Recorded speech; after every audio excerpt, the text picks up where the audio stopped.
Hello, darkness, my old friend!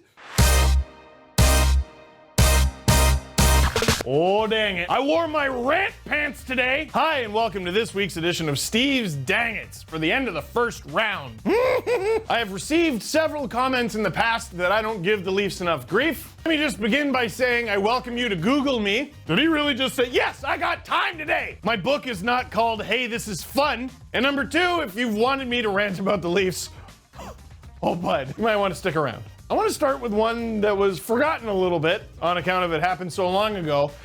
Johnny Gaudreau and the Calgary Flames. Now, a reminder that a dang it is not necessarily something bad, something that you screwed up at, something that you were awful at. A dang it is simply something that made you say, dang it. And missing not one, not two, but 3 breakaways in a single period, that's a dang it. With the series on the line against Colorado, here's Johnny Gaudreau. McCarr keeps it in. Kane down the boards with it for Nieto. Trying to find Barry, and the Flames got to stick on that one.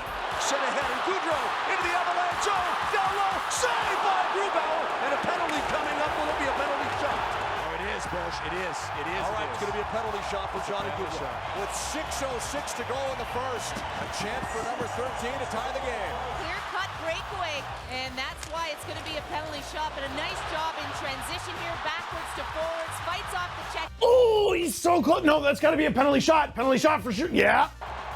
He'll weave in. Slowly into the slot. Holds, backhander, wide of the net! Grubauer waits him out! What a huge save! Oh, you bet your... For a second there, it looked like he had him. Just surprised he comes in this slow and then kind of makes the move a little bit too late on Grubauer, and it almost looked just a little bit tentative, and the puck started bouncing there right at the end. Oh, what was that? Oh, it's okay. He's got another chance. Get on your horse. Get on. Here goes Gaudreau. Another breakaway. Johnny Gaudreau. Put it wide. Shot this time. Went stick side and missed the net. Time on the counterattack. Wilson with a pass to Soderberg. Bouncing clock comes back to Wilson. Rantanen in the corner up front. And that's stopped by Smith. Got a piece of that. McCarr. They bank it into the rebound. Rantanen. Smith didn't know where it was. And he's able to bank it in and make it 2-0 Colorado. Sam Bennett with a defensive play, and then Johnny Gaudreau just misses the net completely. You can see how frustrated he is. It goes down the other end of the ice, and the Flames just can't get control of the puck. And that first chance by Barry almost goes in, and then this one just banks off the back of Mike Smith and into the back of the net. And that's just the way this first period has gone for the Calgary Flames. Just some bad luck all around. Ah, Johnny. Johnny Gaudreau did not get a goal on any of those, much to the chagrin of Flames fans and a lot of hockey pool. My hockey pool. But it's not just Johnny Gaudreau. I mean, that's a dang it because, shoot, you had so many chances. But the Calgary Flames as a team, I was shocked by in this series. You got to give the Colorado Avalanche credit. They were great. But if you had told me heading into the series that Mike Smith would be the best Calgary Flame, that's got to be a slam dunk win. They swept them, right? No. For all the missed opportunities and for being one of the 4 division winners that lost their first round series, that's a dang it. Oh, no, sorry, I'm not done turning the knife. Here's a tweet. Their names are spelled differently and yet pronounced pretty similar. So here's the playoff goal total tally for round 1. Barclay Goodrow, 1. Johnny Gaudreau, 0. Oh, dang it.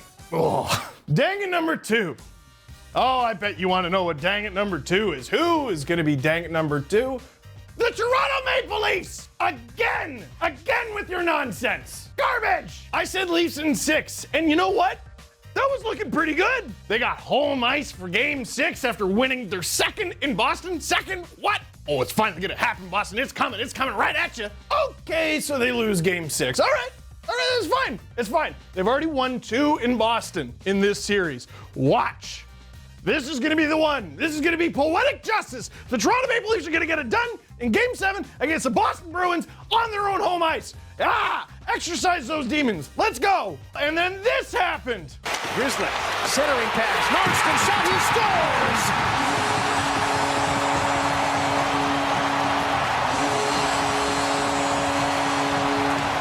A pass from Grizzly and a bad angle. Where does this one find room? Oh, right underneath the glove and between the leg, and you can see the reaction of Anderson. He thought he was tight, and it's a game of inches. How about that? Inside the glove. Oh, nothing, no big deal, just the worst goal of the entire series, and then this happened! Finds that open ice, and he can dart to a hole. Jake Gardner back, dropped the puck off, left it there, they score!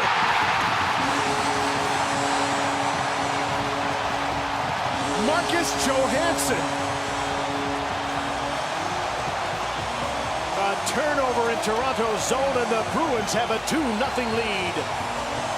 You never want to go backwards, but you think for Jake Gardner, this building, Game 7 last year was just a disaster. They got scored on that bad angle goal, and this is a reverse. Hey, look who it is! Hello, darkness, my old friend! Game 7 in Boston, and the worst part, it was 4-1 for the Bruins with like 5 seconds to go, and I'm cackling because at very least, that's hilarious. And with 1 second left, Patrice Bergeron, because of course, you couldn't even let me have my ideal kind of humiliation. You had to make it 5-1, this arbitrary loss that means nothing. They just got killed. The Leafs had a chance. They had 2 chances, actually, because they won Game 5. But they had a chance at redemption in Game 7. Oh, and let's not forget about Mike Babcock. Oh, I'm not going to play Austin Matthews, the top goal scorer in this entire series. And when I do, I'm going to play him with the ghost of Patrick Marleau.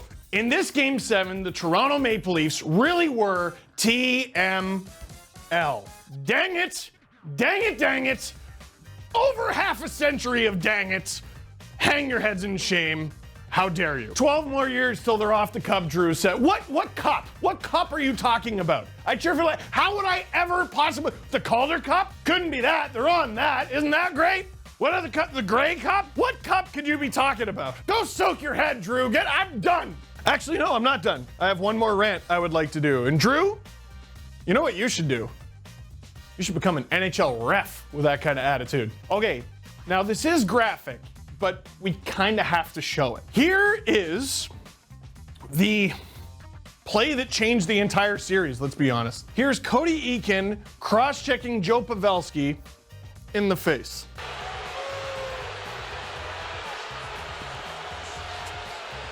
In the draw, right there.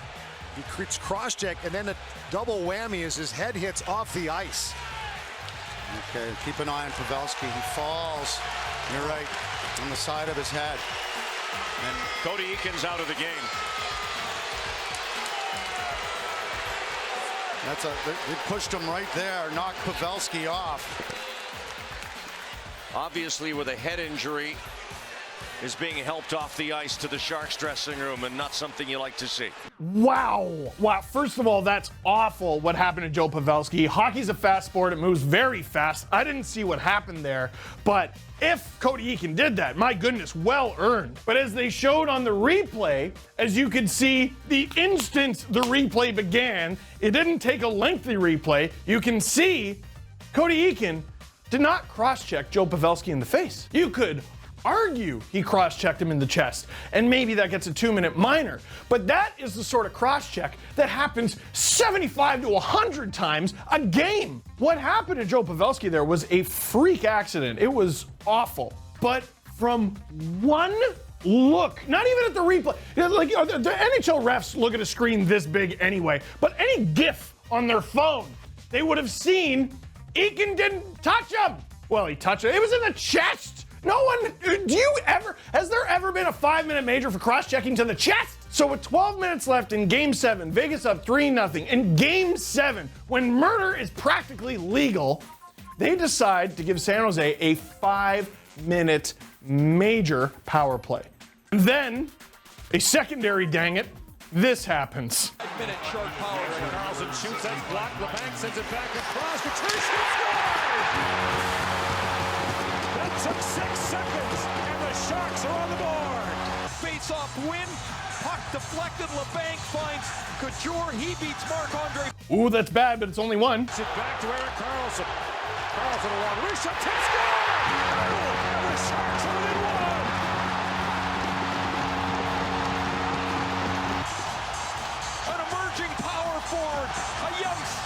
the game.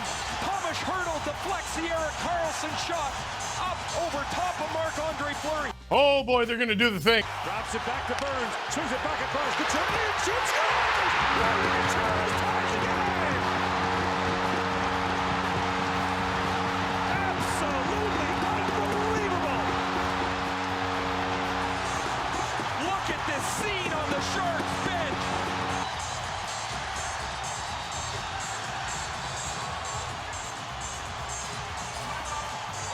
Plenty of room.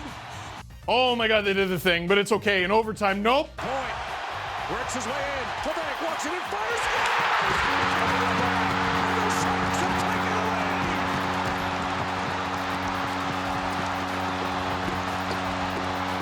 lead. Is your last game 7. Kevin LeBanc has got a goal and 3 assists. Wow, that happened. It's okay. There's still time left. Paul Stastny to Mark Stone. Centering pass, they score! Jonathan Marchessault with 47 seconds to go, and the game is tied. Jonathan Marchessault's going to tie this up. The Sharks have 2 chances to clear it. Thornton can't get it out of the zone. It's kept in nicely by Theodore. Watch Marchessault find the quiet spot. Oh, they tied it. Sweet justice. They're going to win in spite of the refs. Who's that defenseman the Sharks got in the summer again? That's picked off at center ice by Erik Karlsson. In he comes, throws to the head, good right along, scores! The overtime winner, and the Sharks have come back to win the game and the series.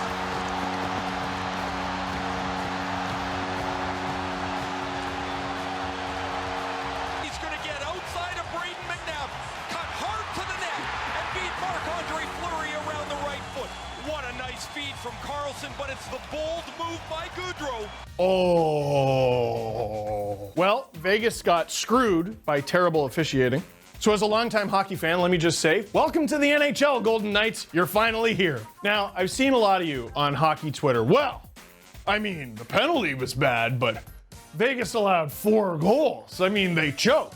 And then after the game, Jonathan Marchessault is interviewed, and they said, well, do you think if it was just a 2-minute minor that you would have given up the lead? And he said no. 3-1. What's the big deal? He said. So would Vegas have choked or wouldn't they have choked? The correct answer is we'll never know because the NHL got it wrong. That was the most miserable, I'm banging into things. That was the most miserable call, the most wrong, egregiously, erroneously wrong call of the entire first round, and it cost the Vegas Golden Knights a first-round series. It cost them a chance at glory, a chance at making it onto the second round, maybe even the Stanley Cup. And forget all that, a chance at all that revenue for a brand new hockey team. Think of the cup run they could have gone on. Or how about the Sharks, not that they care very much, but being able to win it, to come back without this hanging over their head. They can win the first cup in San Jose Sharks history.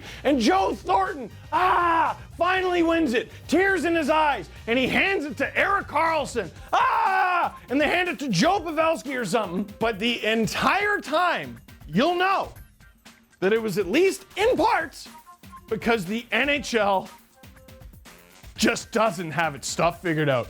The NHL released a statement that was a bunch of words, and words are lovely. Believe me, I make a living on mine. But at the end of the day, the call was wrong. So anything they gotta say is garbage. Impartial fan, I don't care about the Golden Knights. I think the Sharks winning their first cup would be super cool. Thornton, Karlsson, all the guys I just mentioned. This call was an abomination. Oh, the guys on the ice, that looks pretty bad. I'm just gonna call a 5-minute. Are you out of your mind? What was the quote? Oh, it looked bad though. Yeah, it does look bad, doesn't it? Go off, Jonathan Marchessault, go off. I mean, I really hope that Joe Pavelski's okay. Obviously, you never want to see something bad like that happen, but it's a joke. Call 5 minutes for that? That's, why don't you have a hockey replay or something? Change the whole outcome of the game. Like, seriously, what is that? It's so disappointing. It's like trying to get involved in the game. The game's not even close. It's 3-0. Call it 2, okay, but a 5 with something you don't even see, you just call the outcome. It's a joke. It's embarrassing. And believe me, NHL officials have a bad job, okay? Maybe I'm going too hard on them. I mean, think of all the effort it would have taken to do this. They got a screen the size of a garage hanging above your head. Oh, this sport's gonna be so great when they're done with it.